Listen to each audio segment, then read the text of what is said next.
Okay, colleagues, hello and welcome back. Now, today I have another short video for you. I want to briefly talk about the transmission of ancient texts. Now, to try to explain the point of the video as concisely as possible, it goes like this. Only a tiny proportion of ancient writings has been recovered, maybe around 5%. No doubt, countless more instances of oral tradition have been lost. And the ones that survived for a reason. So there's a certain bias which we have to be aware of in trying to reconstruct ancient philosophy. So I think I'll mostly talk about the Western tradition, primarily ancient Greece, but I think that the conclusions are broadly speaking applicable across the board.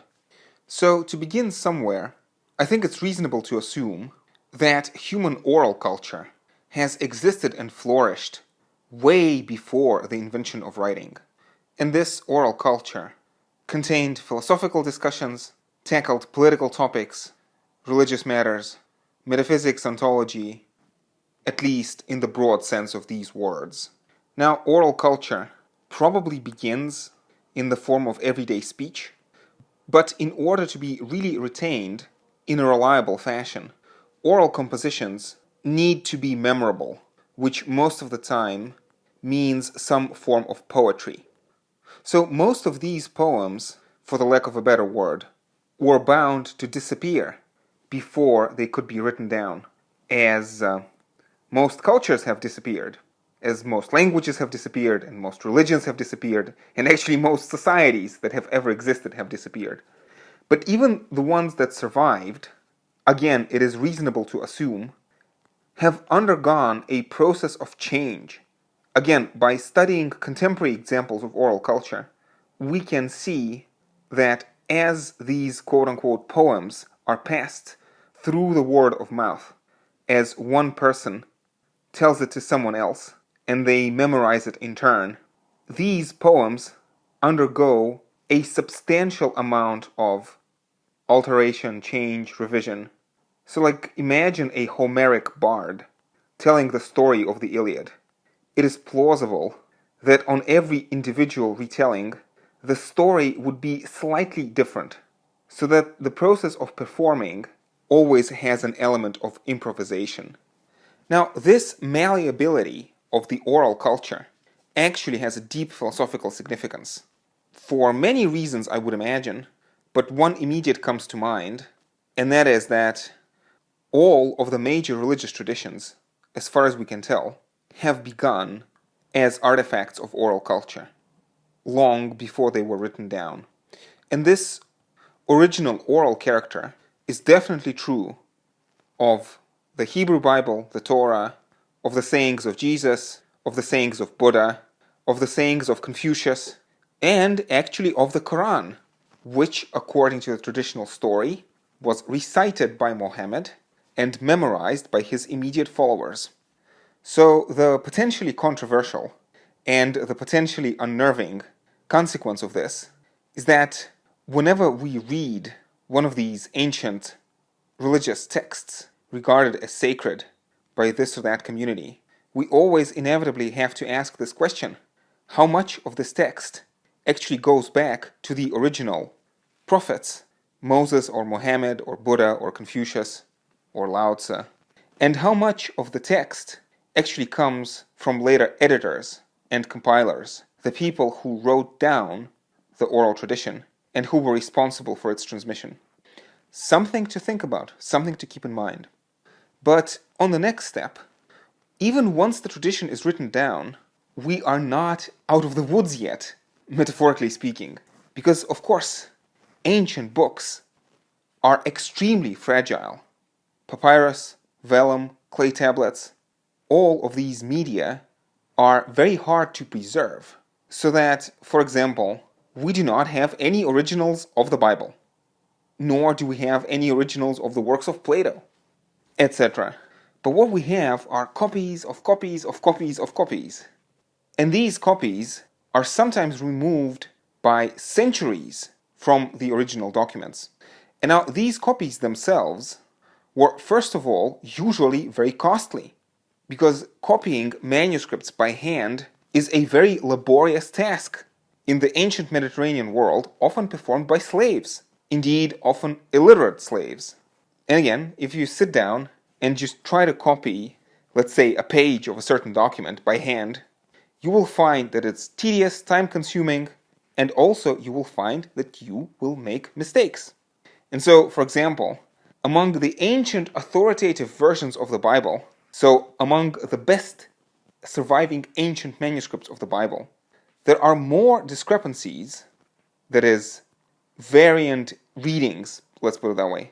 So there are more versions than there are words in the Bible. Now, most of these, I'm sure, are simple typos, but some can have profound theological or philosophical significance. So we always have to be attentive to the potential of there being serious errors in transmission, not to mention the potential of intentional alterations of the original texts. Something to keep in mind when working with ancient sources. But again, also to go back to this issue of copying texts by hand being both laborious and time-consuming. I mean, laborious and time-consuming means expensive, which means that the kinds of texts that were preserved were the texts that later generations considered worth of being preserved. And this is kind of a problem. I mean, we have something like a, quasi-Darwinian, something akin to a natural selection of texts. So not everything is preserved. Not necessarily the most advanced stuff, and not necessarily quote-unquote truest, or let's say most intelligent. But on the contrary, texts that are preserved are the ones that resonate with people the most. The ones that most appeal to maybe strong emotions. Which is not to say that nothing of value is ever preserved. To take one example, I think it's safe to say that Plato was both a literary genius and also a deep and sophisticated philosopher. However, especially if one reads Plato as a kind of a skeptic or a sophist, as I like to do, though that's obviously a highly tendentious and a highly controversial characterization of Plato, I would have to say that the deep meaning of his work was preserved in spite of this deep meaning. And to give an opposite example, people who know me will remember that my favorite ancient philosopher is Sextus Empiricus.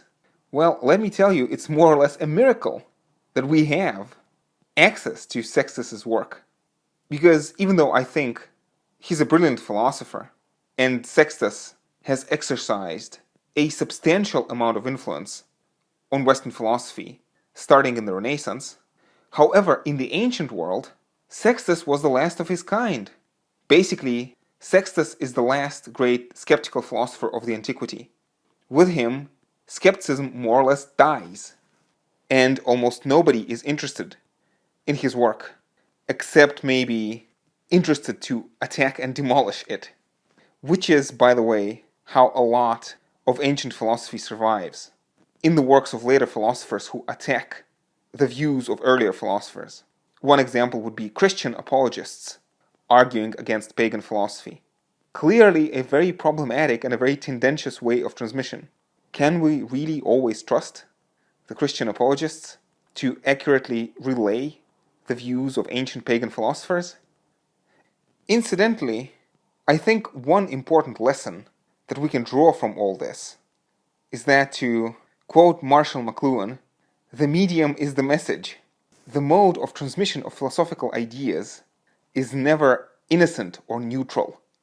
Even talking about modern philosophers, even talking about contemporary philosophers who are alive today, the popular versions of their philosophy, the short pithy phrases, the slogans that get repeated over and over again, more often than not, the popular image of any given philosopher is full of exaggerations, oversimplifications, mischaracterizations, etc., etc. I mean, yeah, Plato was not a Platonist, Aristotle was not an Aristotelian, Epicurus was not an Epicurean, Marx was not a Marxist, and Foucault not a Foucauldian. I sometimes wonder whether Buddha was a Buddhist. Okay, apologies. I'm getting carried away slightly. Anyway, what's the takeaway point? Philosophy requires care and attention. Big news, right? Anyway, I hope this was fun and stimulating. And I guess I hope to see you next time. And until then, take care.